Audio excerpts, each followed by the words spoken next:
You guys hear about this new event that sort of happened? There was a men's conference, I guess, for like leadership, pastors, those types of people. You know, the whole people that go to seminary, all that fancy stuff for the in-person churches.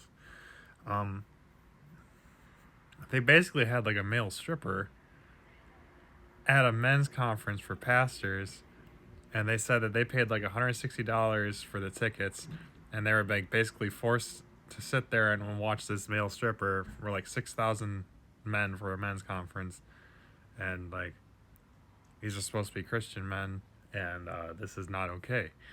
Um, and so later, I guess like everyone there was kind of like pissed off, you know, like most people I would assume would be pissed off, but someone organized that. Um, and they had this one guy, you know, Mark Driscoll, who, you know, he's like this guy who's like he's known for like really like yelling really loudly, and maybe some abuses at his church, I don't know, but he like took a stand against it. um and well, the thing with like where they thought he was mad at, like he sounded really angry, it was because like he heard about like how his wife got like sexually assaulted, and how women at his church were struggling with men who were sexually assaulting them, and he just like yelled at men, like just men who were like, you know, they had a girlfriend and they weren't marrying them but they were sleeping with them. As a Christian, that's not okay. um and so he was like kind of screaming though, like really aggressively, so it was like scary, I guess, and they didn't like that, you know, his tone and stuff, but I kind of agreed with him there. I don't know about the rest of his incidents, I don't know enough, but so this same guy who had that incident years back, like 2008, he ended up like losing his church and stuff because they, you know, the organizations or whatever. I don't know the whole details of all that. Just I know he kind of lost his church, and then now he's got another church, and it's not as big as his old church was, that sort of thing. And so he talks about, he's like, you guys, we were opened up this men's conference with like the spirit of Jezebel, because like there was a stripper, a male stripper at this event, and he was like rebuking it, you know, saying this is wrong, this is like evil. And then this John guy says like stop, and as soon as he hears that, he stops, like he's like obeying his master, sort of thing. And, you know, maybe you show some respect to some level there, I don't know, but it bothered me. Like I would be riled up, to be honest, if someone told me to stop it. Maybe I'd walk away like him. Maybe that was the right thing for him to walk away there. The part that bothers me is after that. Um, he basically like he like talks with this guy one on one, and the next day or whatever he apologizes, and it's like they have this feel good moment on stage, and it's like, who should be apologizing right now? Who organized this? They need to be held accountable. I mean, God will hold them accountable. That's for sure. So this whole thing, like, why would you apologize? No, you did the right thing, dude. Um, no need to apologize. No need to bow to church authorities.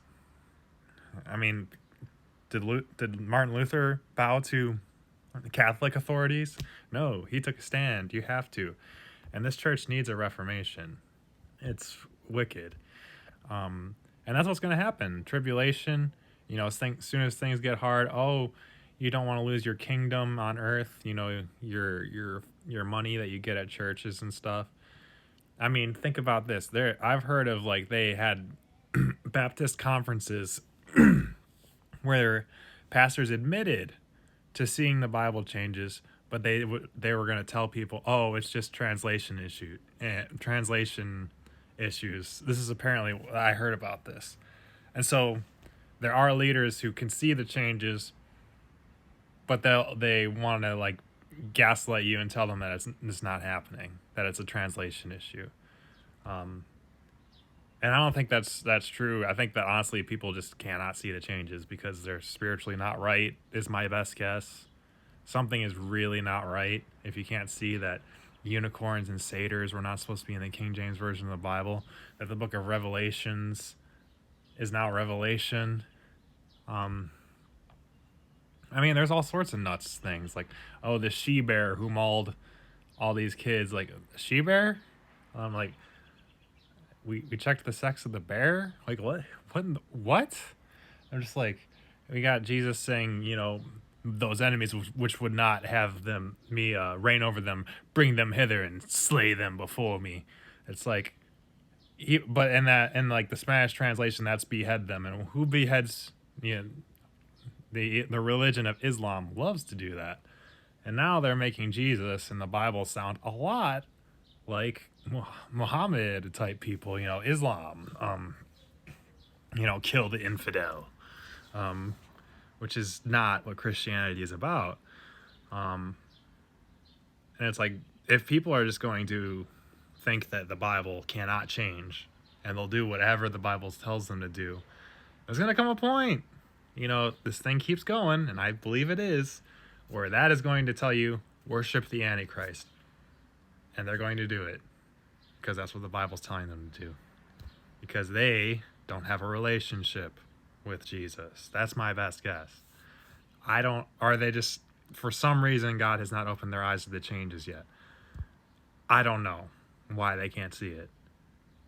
Or if they're just not being honest, or what it is. Because, I'm telling you, I've seen a pastor stumble over words. He's reading about a broom tree. He's like talking about Ahimelech instead of Abimelech. It's just crazy names. Abraham is marrying Hagar now. That was not his wife. That was the maid servant of, that was the servant of Sarah. And now it says he married her.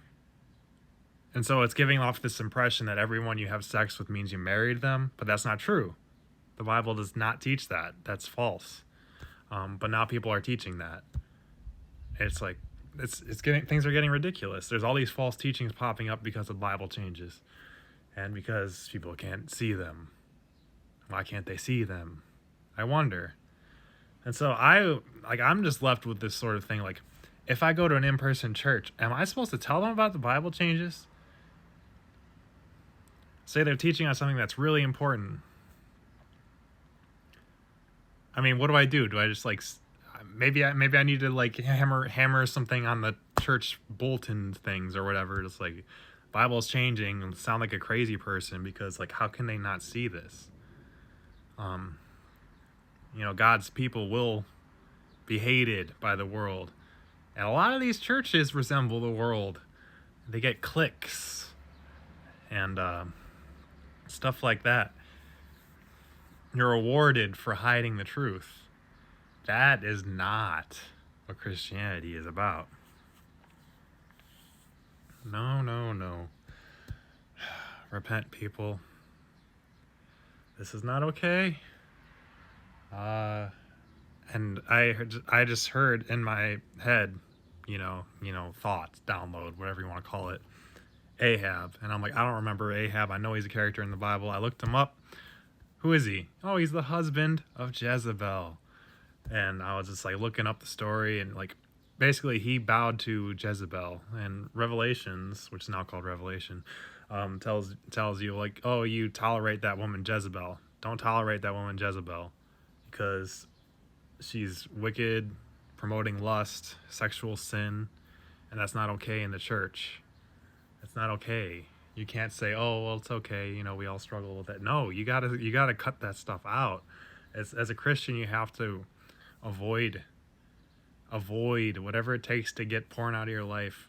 Pray to God, please take this from me. And you gotta cut out those triggers, the dating apps, the social media, the movies, whatever it is that's causing you to stumble.